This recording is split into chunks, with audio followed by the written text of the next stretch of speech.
Happy Sunday.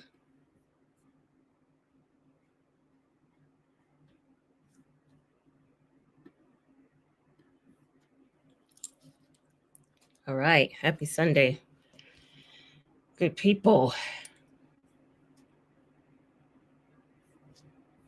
I hope everybody is well. I'm going to give it a few minutes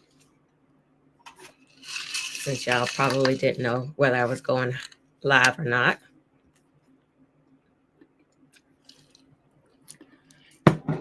Good morning. Good afternoon. Hello, hello, hello. Happy Sunday. Glad y'all are here. Happy Sunday. Hi, kitty. All right, I need to get my screen together so I can see. Michelle, good to see you in the chat. Andrea, happy Sunday to you. Thank you. Great to be here. All right, let me get my little screen together.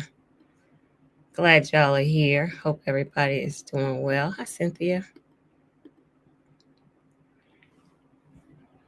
I hope you all are all doing well.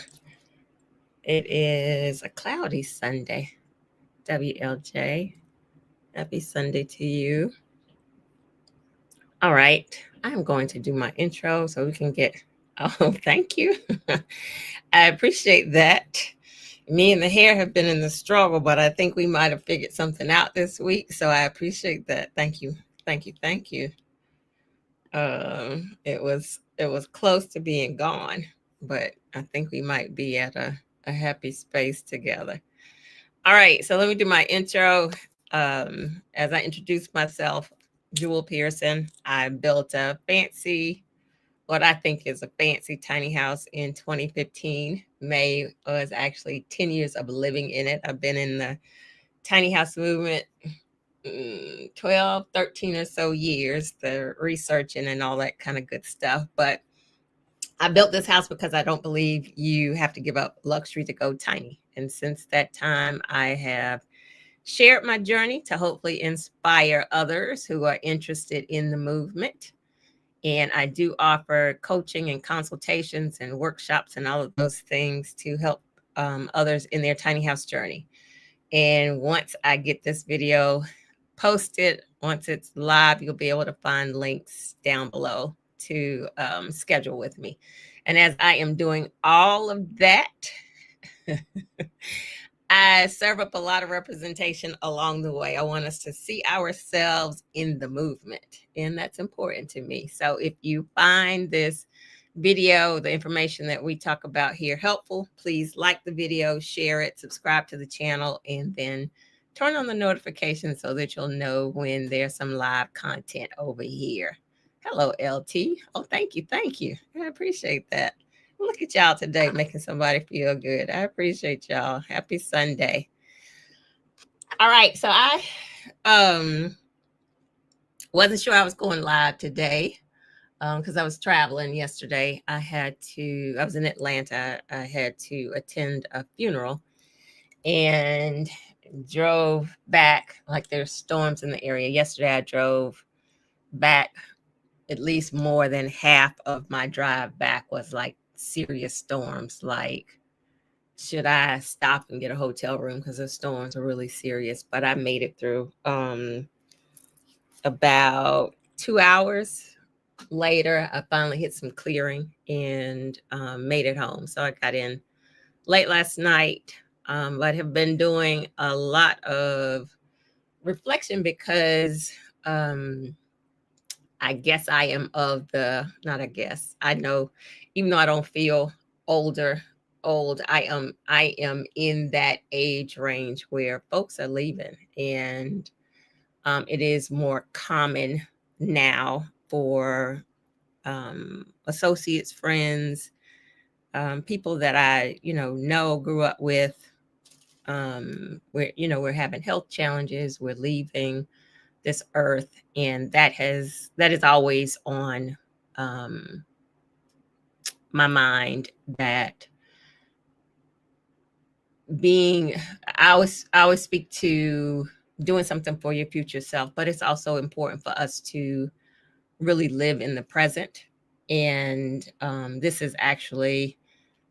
this week is actually my 1 year to date for my first surgery that I had post my stroke, where they put I call it like a plug in my heart when I realized I had a PFO, patent formal oval or something like that. A PFO it's called, and it's something very common that 1 in 4 people have.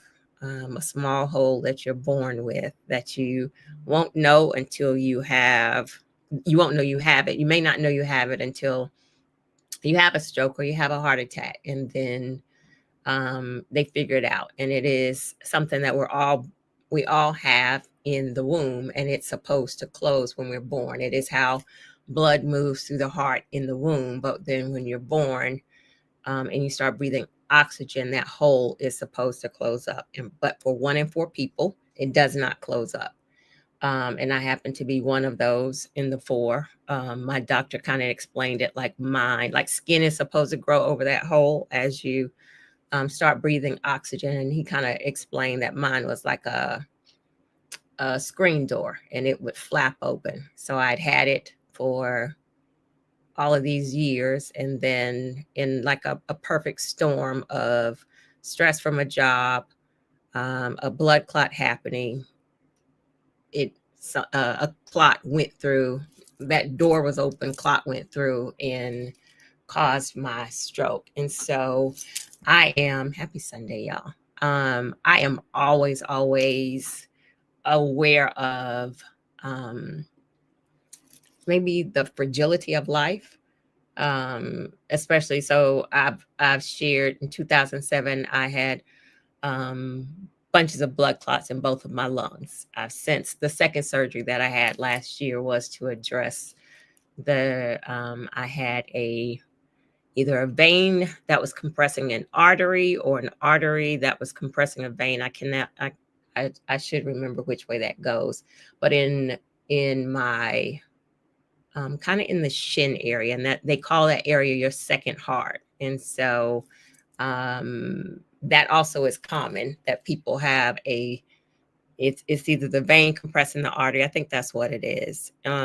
In your shin area. So 1 in 5 people have that. So everything that I experienced was really common. And it was just the combination of the two. And so that thing is what caused me to experience blood clots more than maybe a normal person would. And so 2 surgeries last year addressed both of those issues for me. Thank you, Evelyn.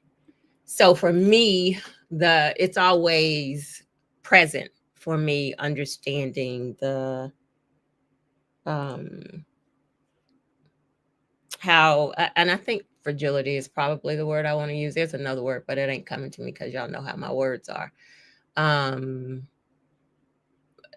When I experienced the blood clots in 2007, it was right before my 40th birthday. It was actually 3 weeks before my 40th. And amen.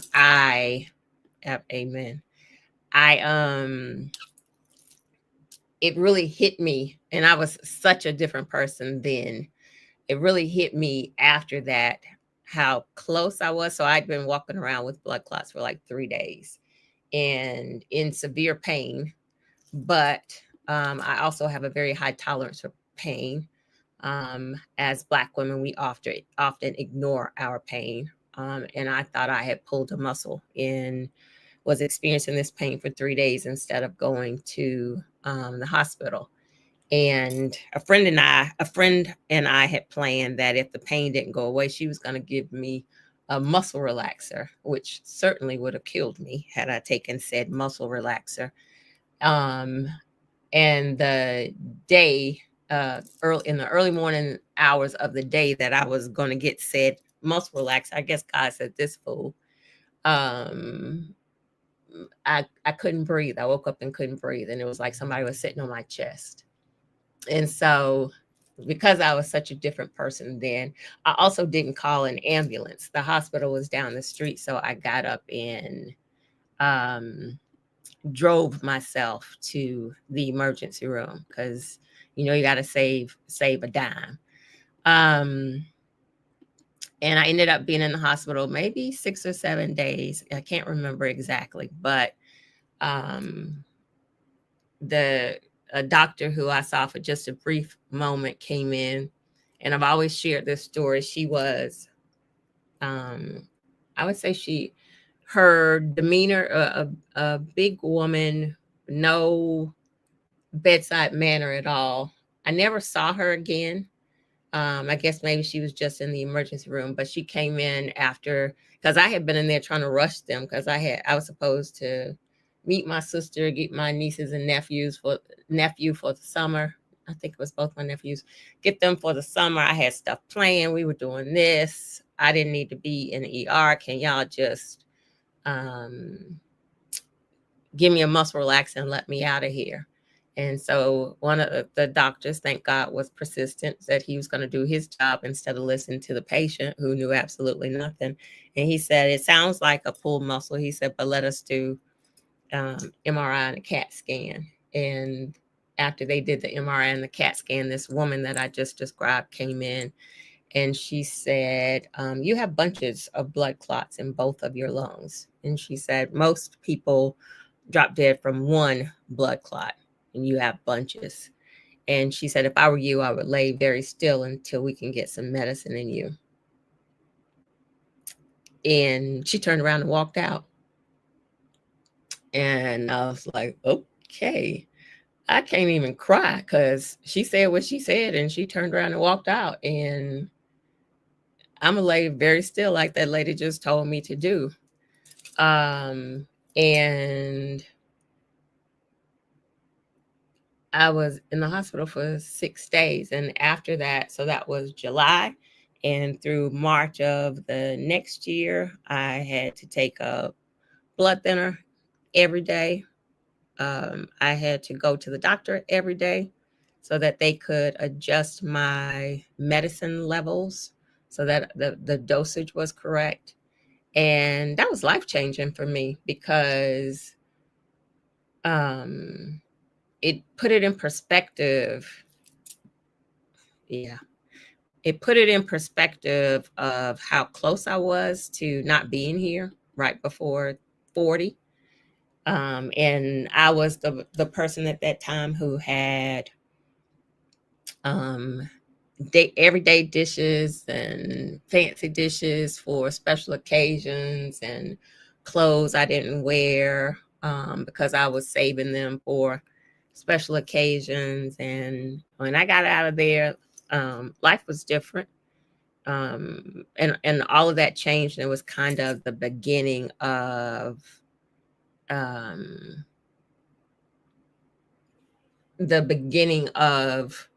who I developed into, in being focused more on myself and taking care of me. And thank you, Evelyn. The day this is when I had blood clots in 2007.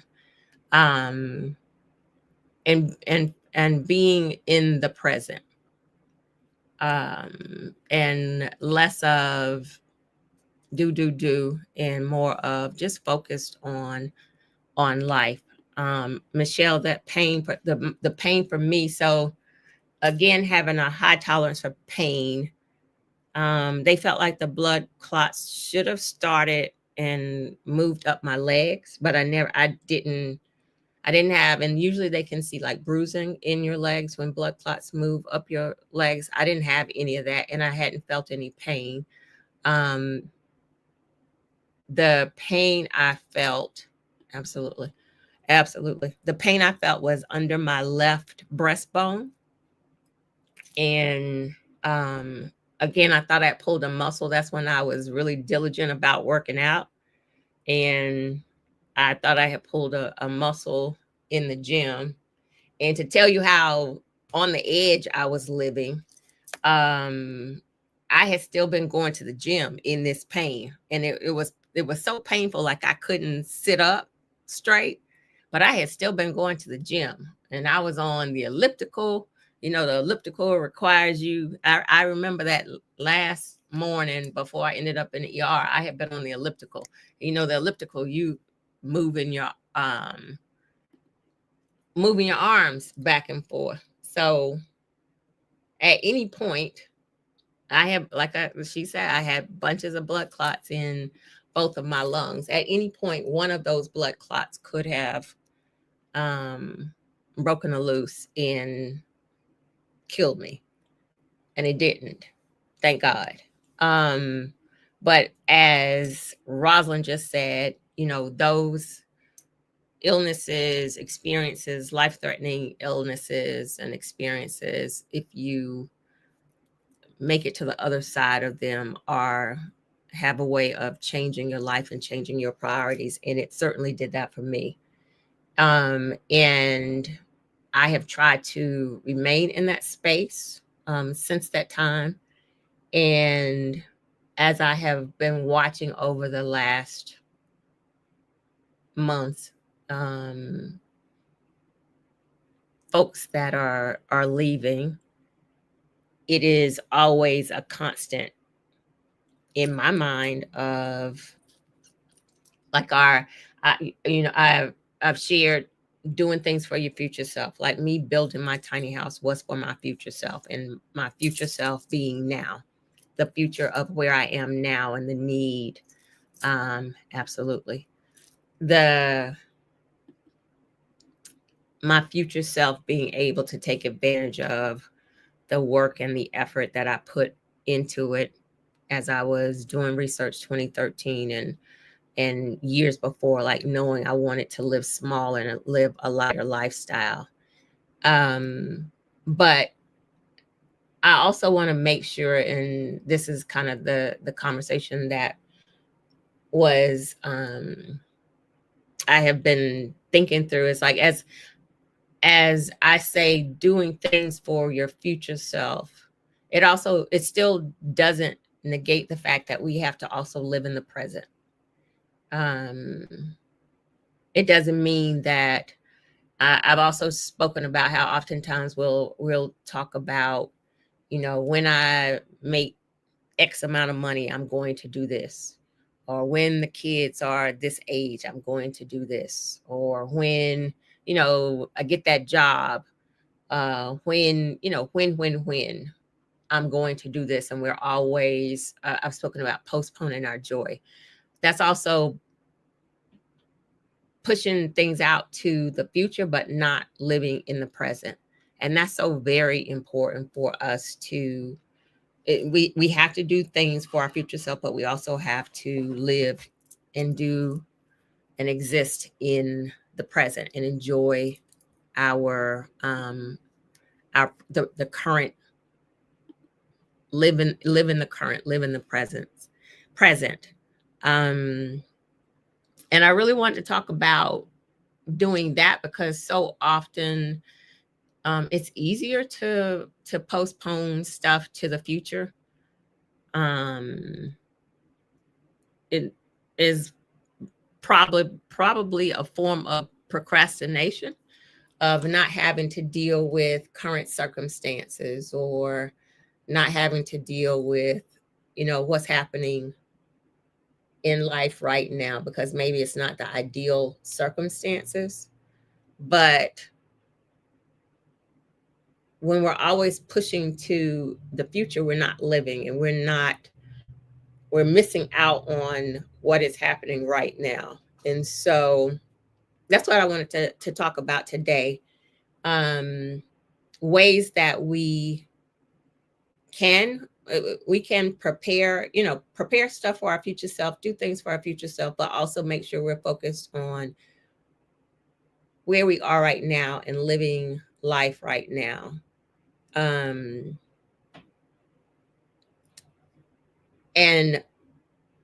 I keep having this, I have this conversation with my daughter. I feel like it really starts with living presently in gratitude. And when I say that, the conversation I have with her is yeah, you might be looking forward to this future time when I've earned this money, when my bank account um is, at this point, then I can do these things. But so you're postponing the joy, you're looking ahead, because right now is difficult because you don't have maybe that money, or you don't have that thing that you are focused on that should be happening in the future. But if we're not moving in gratitude, then and the gratitude for, I woke up today, things could be worse than they are today. Thankful for this current situation, thankful for the things that I do have today. I want to have things in the future, but I'm grateful for what I have today. I'm breathing, I have my health, I have, it might not be the optimal situation, but it is, you're here and you have these things and you have these people, or you have, you have things. And it, again, might not be optimal. It might not be what you are hoping for in the future, but the gratitude for this right now. If you're not operating in gratitude, there's a quote out there. If you're not being thankful for the things that you have right now, then what, hey, Mary, what makes you think that you should be prospering in the future, that you should have things in the future? If we think about that from a parenting standpoint, for those of us who are parents, if we are doing things for our child right now and they're not grateful for the things that they have right now, but they're looking forward to, you said you're going to do XYZ, next year, 6 months from now, but they're not grateful for what we're doing right now, then that makes us rethink what we're doing if we're trying to parent correctly. So we have to apply that to ourselves as well. If I'm not grateful for where I am right in this particular moment, then how should I expect that future good things are owed to me? It also requires us um, to trust the process of what is happening. Like, I'm here right now. I hope to be XYZ in the future, but it's a journey to get there. And I'm trusting and I'm grateful that I am going to get there. I'm trusting that things are working out for my greater good. That is part of my morning prayer, that I'm trusting that I might not understand all of that, all of what's happening. I'm trusting that I don't know all of the answers. I don't know what's happening in the future, but I'm grateful for where I am right now. And I'm thankful for where I am right now. And I'm trusting that things are working out for my greater good. So I feel like that is like the core, the basis of where we have to start in starting from a place of gratitude. A bad attitude is not going to get us anything in the future. Like, not being thankful for what you have right now is not, I can't imagine it's going to get us anything in the future. Like, starting off from a negative, like a positive attitude just changes your entire aura, so that you're attracting positivity. So not being in gratitude, not being positive, not being thankful for where you are right now, not trusting the process, not knowing that things are, and trusting that things are working for your greater good. Negativity is not going to help us for our future self. And so in our present state, we have to stay in that space of absolutely appreciation. Absolutely. And so then as we're working for our future self, um, and focused on where we are right now, a lot of times people will because the unknown, there's always the unknown. And WLJ says, I always say, if you can't appreciate a dime, you won't ever appreciate a dollar. Absolutely. I love that. Absolutely. Doing it scared in the present. It is doing it scared, existing in the present, not knowing, not being in that space of where you want to be or where you see yourself in the future. That's okay. There are, I think, plenty of resources out there, plenty of people who are moving sometimes in those same journeys that you can find encouragement from. In, I'm not sure, but I'm going to exist in this present moment. I'm unsure. I'm scared. Um, and that's okay. Doing it happy. It's not always going to be happy, but of course, do it happy. It's easier to do it happy. But we also know we have to do it scared. We have to do it sad. We have to do it broke.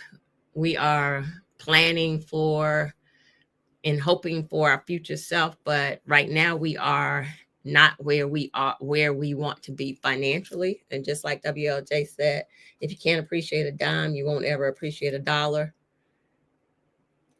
You want your bank account to grow, but right now it is where it is. And absolutely, Michelle, do it tired.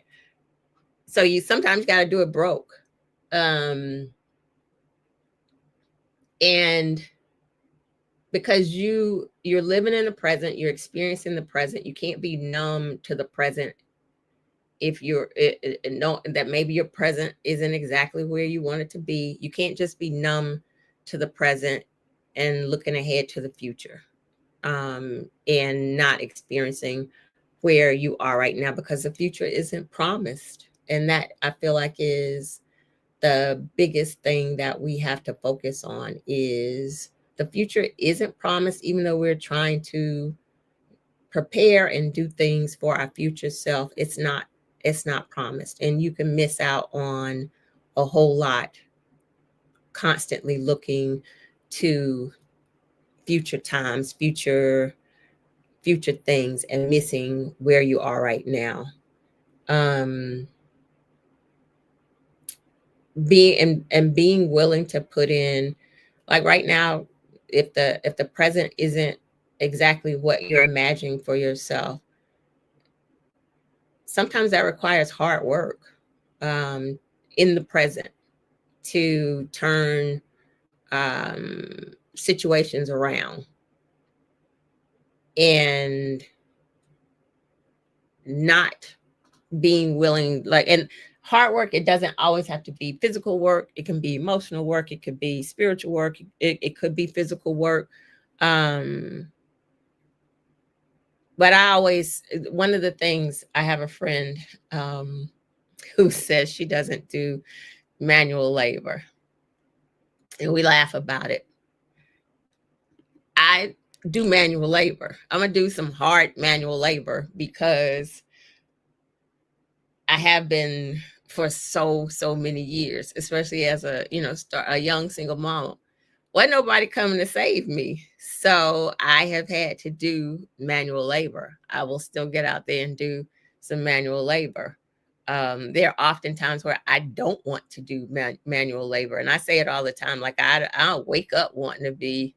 My daughter and I had an argument one time, and she said, she was like, "I'm not a workhorse like you," and it was like, "Erk." And it was a bad one. And I said, I don't wake up to be a workhorse, but if you look around when stuff has to get done, it's got to get done. So here it is. I don't wake up to be a workhorse, but it's got to get done. And she's benefited from that workhorse mentality. As I have been putting my house back together, there are quite a few things that I did not want to do that I really would have preferred to hire someone to do, but the money wasn't there.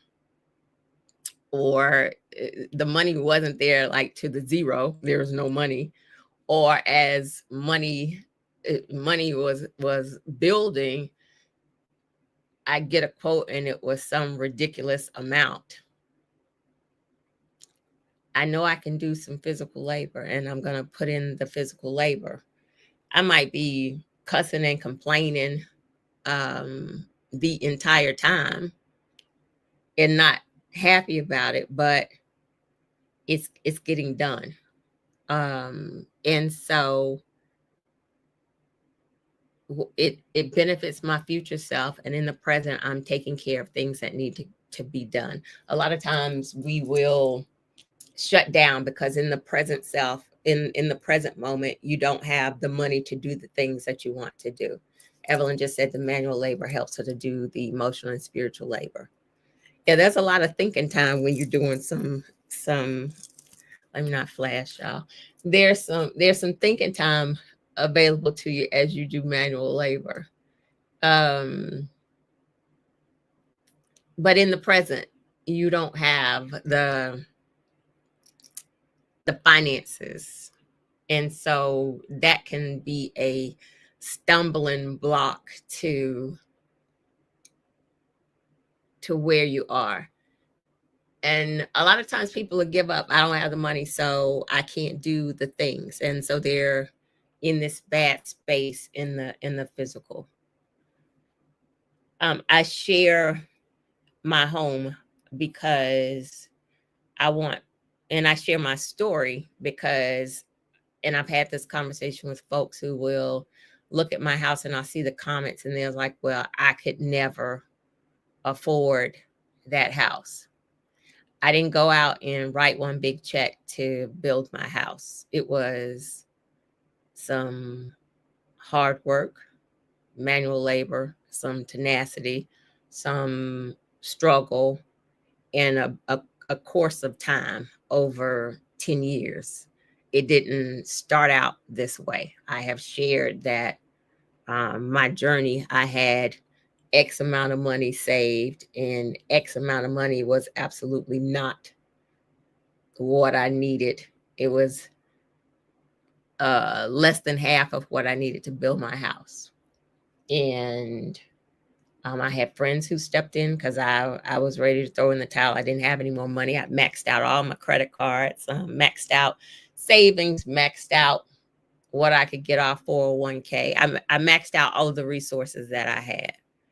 And then friends stepped in and helped me get to the finish line.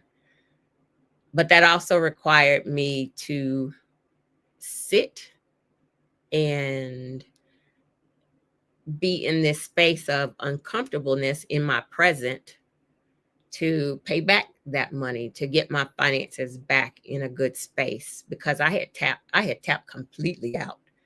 I have shared the story how the build was finished end of May. I didn't have money to buy an AC unit, and I sat through July in what felt like hell. But I knew until I had enough money to buy the unit as well as get somebody to install it. So my future self benefits from that, but my present self had to go through the struggle of, we got to do this thing because we've tapped out, but present, we got to do this hard thing. I didn't give up on it. It was hard. It was, HGTV didn't show the behind the scenes hardness, but I've shared the hardness. So you can't look at my story now 10 years in and count yourself out, because this has been 10 years of work. And I will share the good, the bad, and the ugly. even if I go back to is I apply this to my, if I apply this to my tiny house journey, if I go back to even getting on HGTV, because that was a big bonus for me. They didn't pay me to be on, absolutely. They didn't pay me to be on HGTV. They didn't pay for my house. And I have shared my build struggle that was happening in the background. To even get on HGTV, they didn't just, come out the woodworks and say, hey, we're gonna film your house. I filled out an application and we had to interview.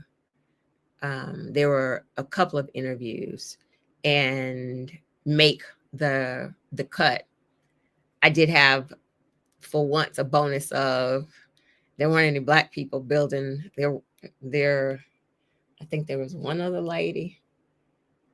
There weren't any Black people building tiny houses, so I did have an advantage for that. My Blackness worked to my advantage in that moment. But that was some labor that was put in, so it wasn't a given. It was hard work all through the filming. Behind the scenes, my build, I have shared, was a stressful struggle. My house wasn't progressing because I've shared the challenges I had with my builder. My house was really sitting, and they were coming out to film, and there wasn't anything to film because my house was just sitting. But behind the scenes, because one, I knew I could see the future vision for how HGTV would help me. I also saw what it was that I wanted to do in the movement. And I shared that all the time with my crew that was working with me. And I shared it on the socials. Like, I knew what it was that I wanted to do within the movement. And so my present required me to put in some hard work. And so I was behind the scenes hustling, and I had drummed up some sponsorships because I know I can bet on me. And so I knew that I was going to grow my following. I knew that I was going to grow my exposure in the movement. And my conversations with sponsors was just that. I don't have nothing right now in the present, but here are the things that I know that I can offer you. So I've got a website. I can talk about your product. I am growing my YouTube channel, and so I can talk about your product to my YouTube channel. Your product is something that tiny house people would really want to take advantage of. I can bet on me. I know the things that I can do. And so that's what I offer to sponsors. And I had a lot of bites. Yes, Mary, there is. I'll share that. I'll share that in the video description, and I can share it with you. I can bet on me. I know the things that I can do. And so I offer that to sponsors. And trying to get sponsors was a whole part-time job. Like, I had 3 jobs during my tiny house building my house and dealing with everything that went with building.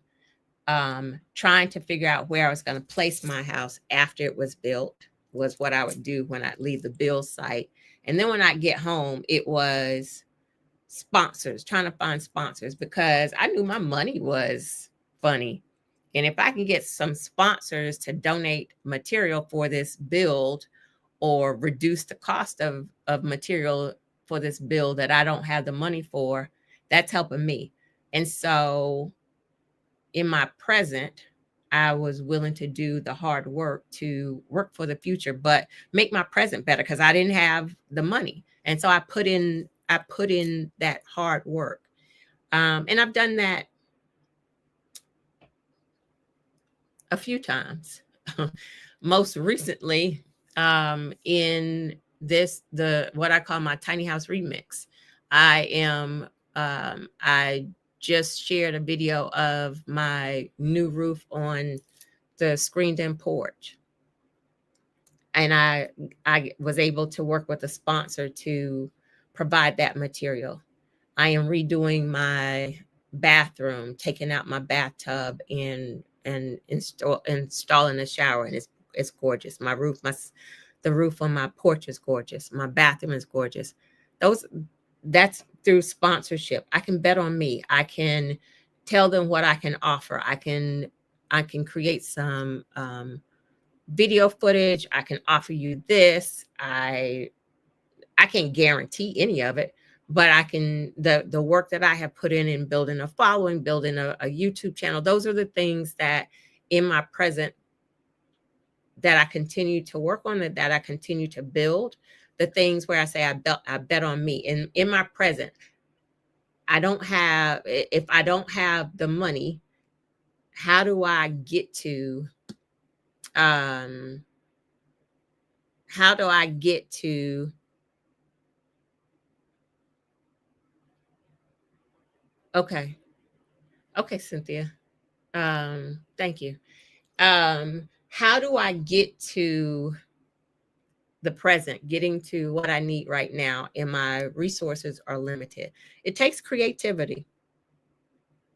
If you're and it takes, remember I said, moving in gratitude, what you always moving from in gratitude and moving in that space of positivity.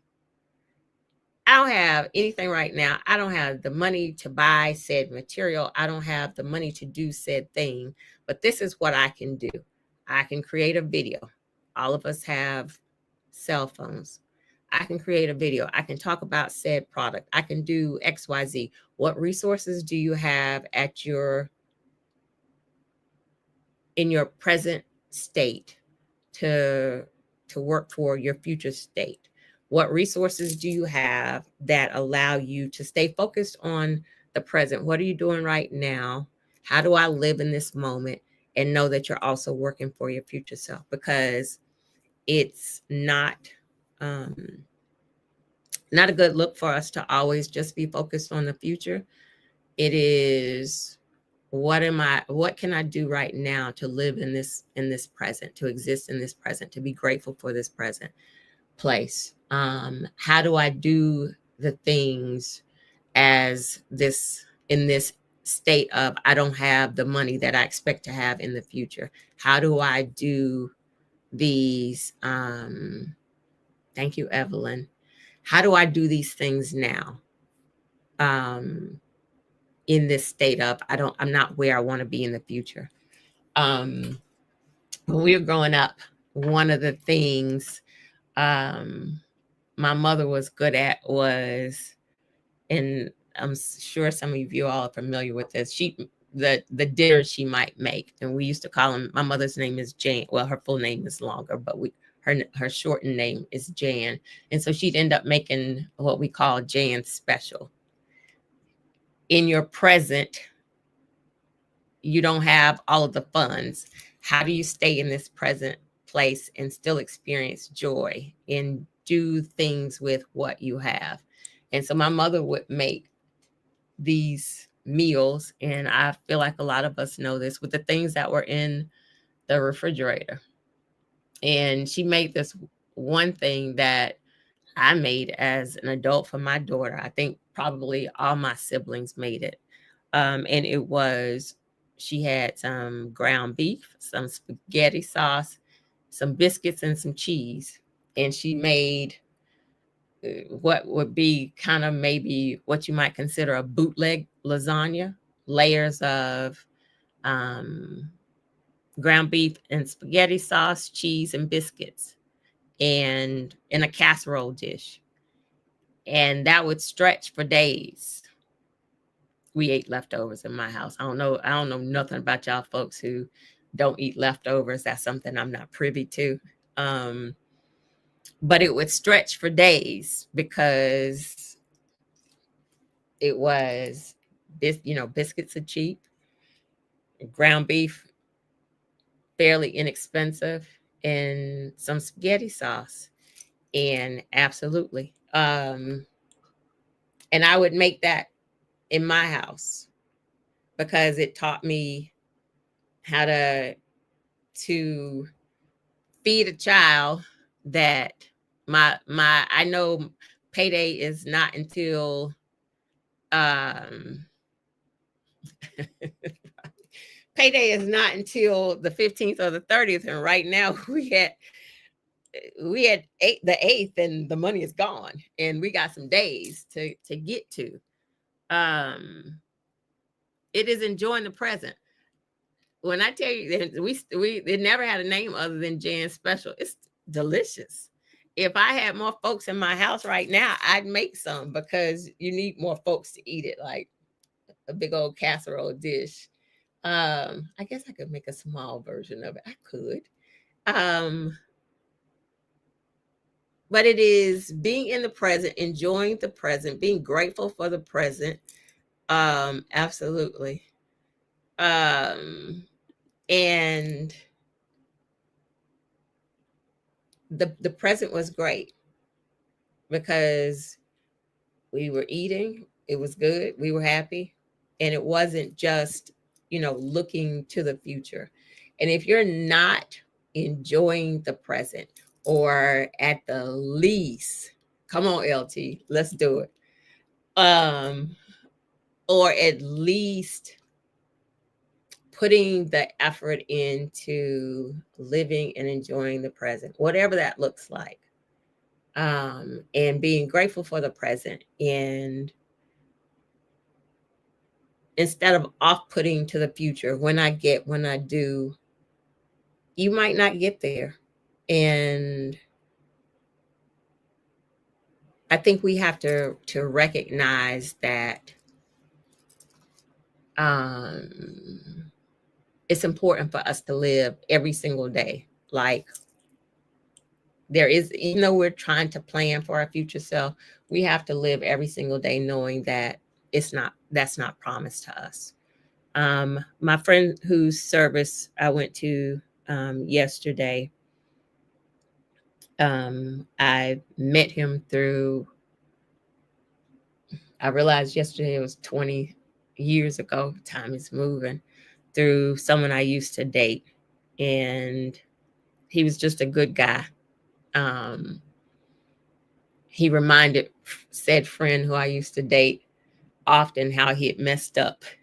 And I got to keep him as a friend, and just a great father. He had 3 girls that I knew from when they were little, and watching him be such a good dad and so proud of them, and a grandfather, and just an excellent person.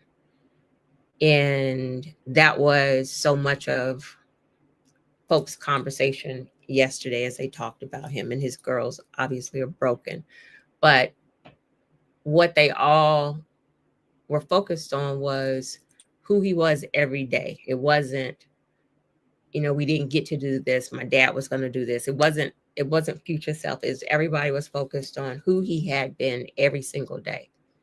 And that is us living in the present and taking advantage of the present, and being grateful for the present, being positive in the present, and enjoying the present, because the future isn't promised to us.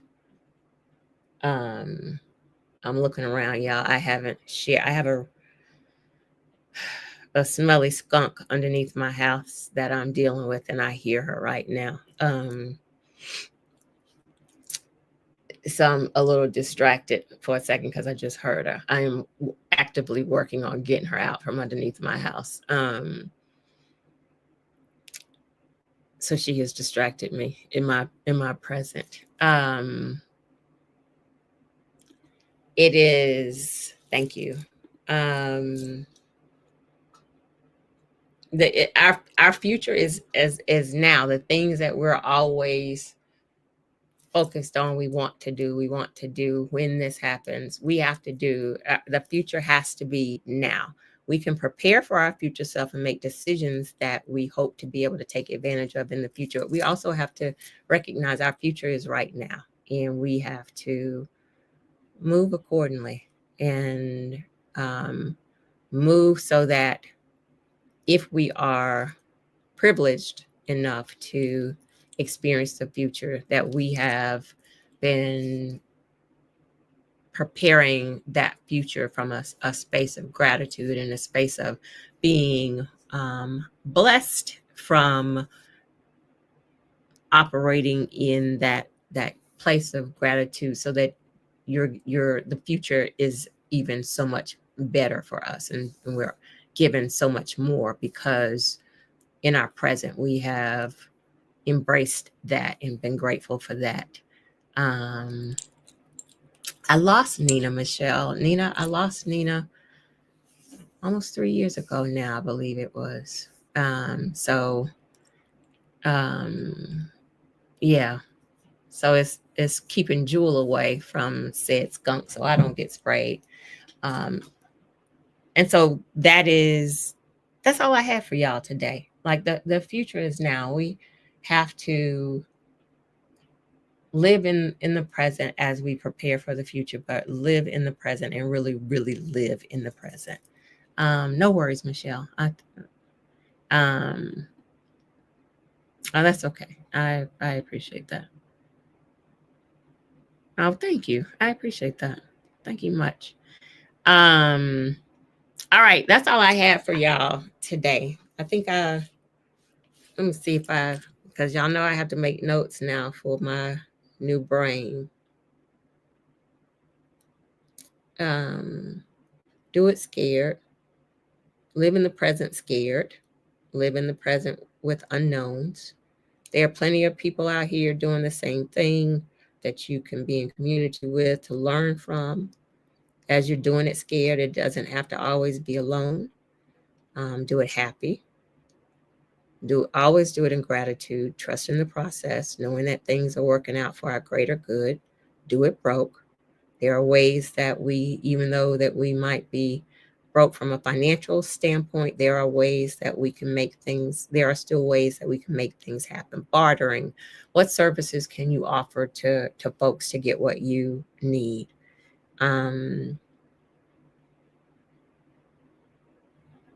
Those are the notes I have. Thank you. Thank y'all. Thank y'all for being here. So yes, I'm a transition to talking about said skunk. I have worked really hard on my tiny house wrapping, the tiny house wrapping that I talk about that is for winterizing, as well as supposedly, hey Michelle, supposedly keeping animals out. Said skunk found the one area. So trying to wrap around the hitch of the house is a challenge because the hitch is in the way, and so it can't be as consistent as like the longer sides where so it's more cuts around the hitch. And said skunk, who I refer to in a not nice way when not on live, found my area of compromise. And I know she's a female because not only is she under there, she got some children underneath there. And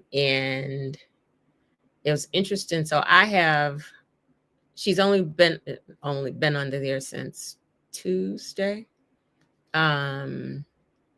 just long enough. And I was standing on my porch talking to somebody, and I saw her coming through the field and realized she was carrying something, which is one of them children she got. And absolutely. No, she already had the babies. She's got the babies. Thank you, Deborah. So I saw her coming back across the field. I saw her leaving, so I thought she had just been over here being nosy. And then I saw her coming back and realized she was carrying a baby. And so I ran to get my shoes because I was going to see where she was going, because I just had no clue she was going under the house. And as I'm running through the house to get my shoes and go look out the back, I hear, it was actually the lady from 36 Tile, one of the sponsors, was dropping off material, and she said, she's going under, she's going under. And damn it, if she wasn't going up underneath the house. So a few minutes later, and so it was raining, so she was over in this there's a house beside me that's empty, and she was bringing the babies over from there. So I don't know if something disturbed her over there and she needed to relocate, but she went under there, and then then she left, and I went out to try to dissuade her from going up underneath there. She wasn't having it.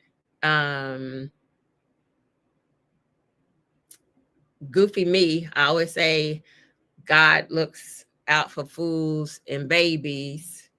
I didn't realize skunks could spray up to 15 feet. Like, so I wasn't up on her, but I was probably 7 to 10 feet away. Google later on told me that skunks can spray up to 15 feet.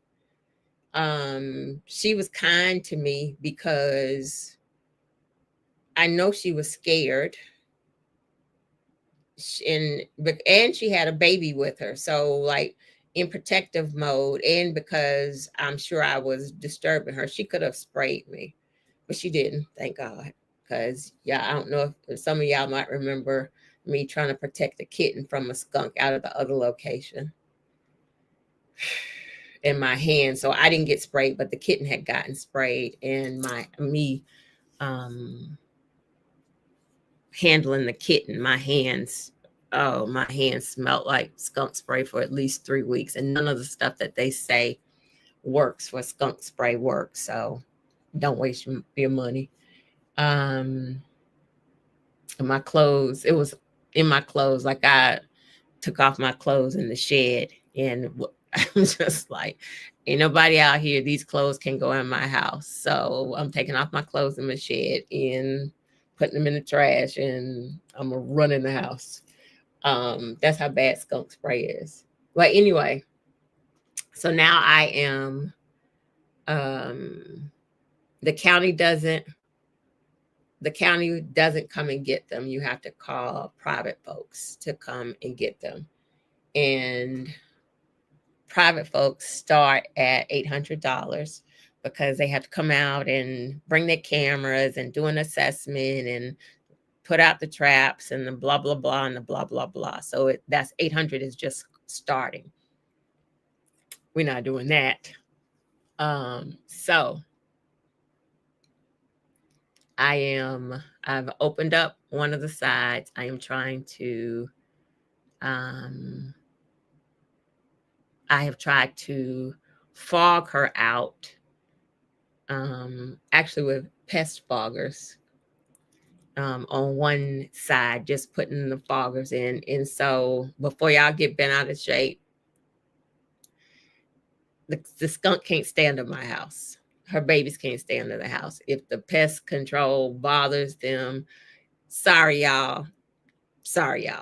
She can't stay. Her kids can't stay. If they take a L from some pest spray, sorry for y'all that's going to be bothered by it, but it's me, my house, or them skunks. And so I'm trying to push her down. And so they're very sensitive to smell. I understand. Yeah, $800. That's just starting. Somebody said she will leave when her babies are old. Child, who got time? The babies are newborns. They got to go. It's at least two or more. I saw 2, so it could be 2 or more. I don't know how much she was moving while I didn't know it. So 3 or more smelly skunks under the house is a no. So anyway, so that's what I'm working on. My neighbor has some traps, and so that's the next mode. Like you're supposed to put cat food. Yes, citrus scents is supposed to bother them. The challenge though is the length of the area underneath the house is 38 feet long. So trying to get the scents concentrated enough to disturb them is the challenge, which is why I went with the foggers, because foggers can cover more of an area. And so I'm trying to push her down on one side of the house. We're going to put a trap out with some, they say, tuna fish smelling cat food. And so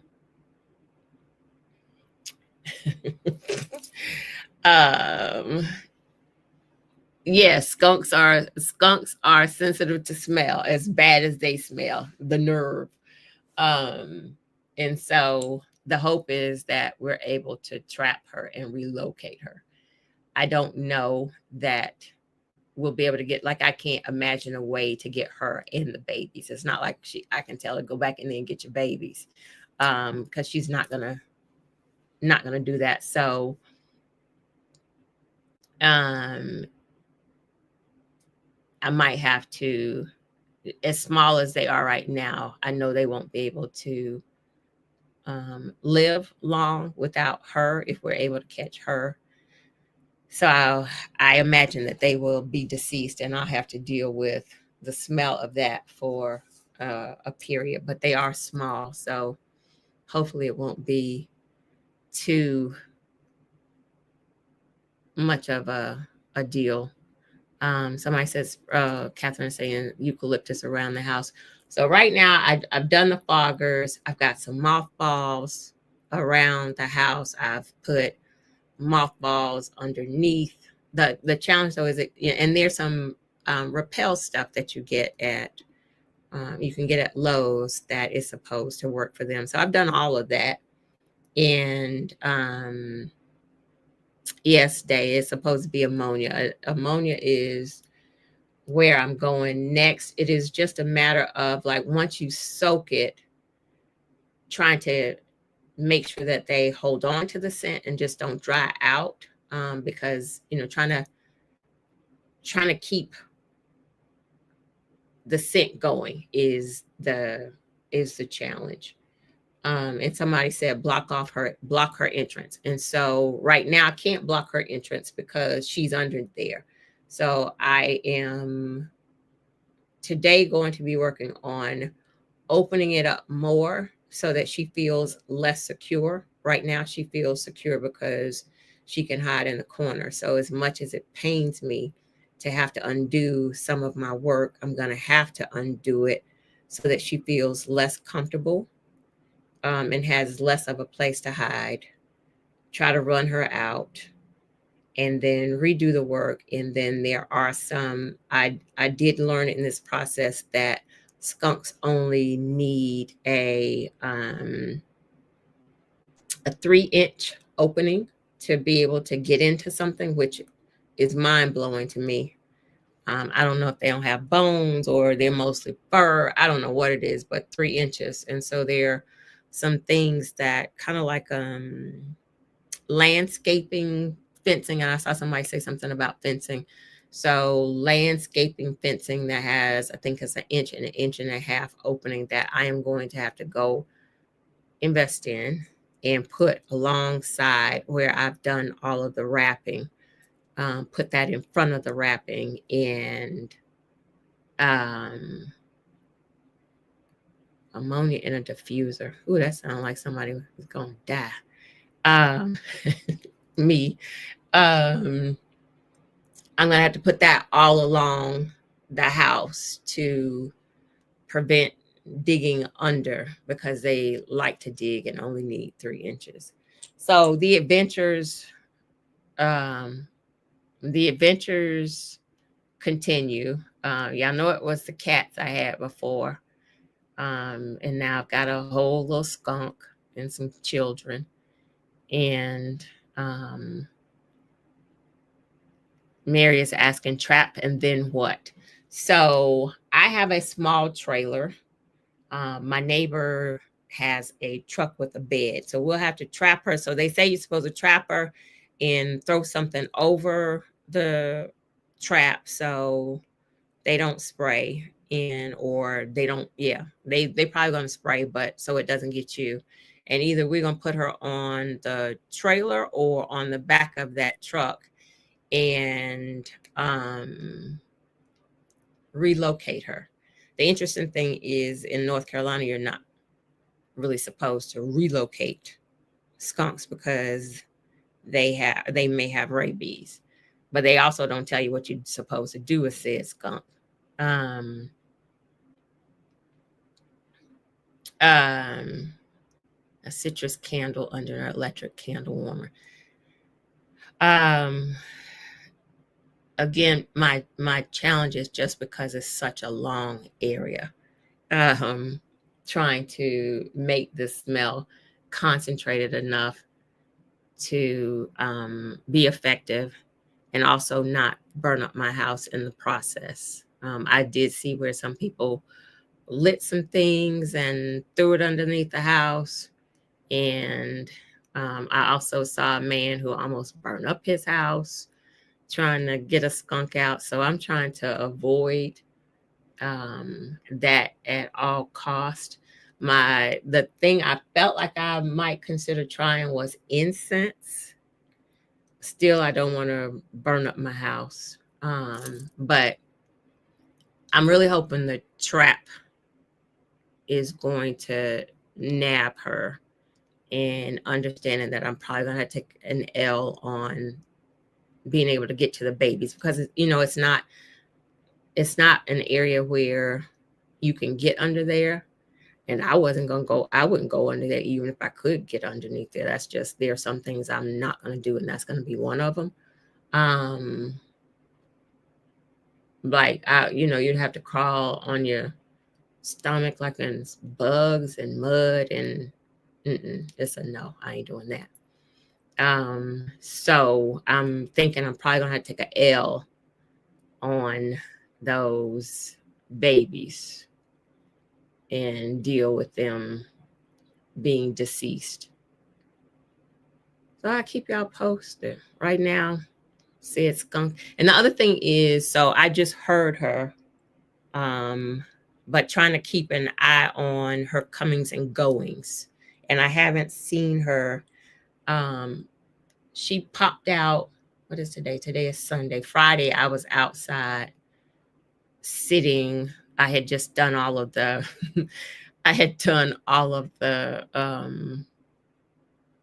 foggers. The little bitch popped out for a second. And it was like she got some some gulps of fresh air and went right back in. I was like, damn you. So yeah. The adventures. Yeah, that's what I'm hoping. The dead animal spray, the smell goes away because they're little. And I just get her. Like, I don't want to have to deal with big animals dead smell, because she's by the time she decomposes, the babies are something else. But yeah, it was kind of funny, but not funny at all, because when she popped her little ass out, she had her head up in the air. It was twitching her nose. I know. She was trying to get some fresh air. And again, the challenge is I can't really approach her because I don't want to get sprayed. So she's winning right now. So anyway, that is, but I'm not getting ready to pay $800. That's not in the budget. That's just not in my budget. So I'll keep y'all posted. Right now she's winning. So And the other piece of it is I don't know how many babies she got under there. So I gotta get her out before the babies have a chance to to grow and prosper and do well. So anyway, that's what we got going on over here. Uh, so I'll let y'all know how it works out. All right, that's all I got for y'all today. Happy Sunday. Thank y'all for being here. Um, I hope everybody. No, I cannot let her win. I cannot. Um, I heard the babies Friday when I was sitting just trying to listen. I did hear the babies whimpering, and I was like, whatever. Y'all not getting ready to play on my heartstrings. Y'all got to go. Um, but anyway, Mary says there got to be an Uncle Billy down the way who can take her. It ain't gonna be my Uncle Billy because the folks around here don't look like me. So Mary, if you want to come out here and find an Uncle Billy, because they're gonna look like you just help yourself. Because right now I'm trying to avoid the Uncle Billies out here for other reasons. So if you want to take one for the team, you just come right on over here, and I'll let you find Uncle Billy and take her to him. But I'm avoiding Uncle Billy.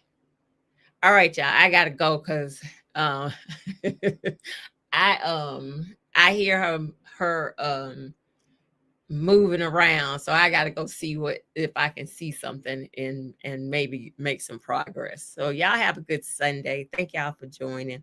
As always, I appreciate y'all being in community with me, and y'all have a great week.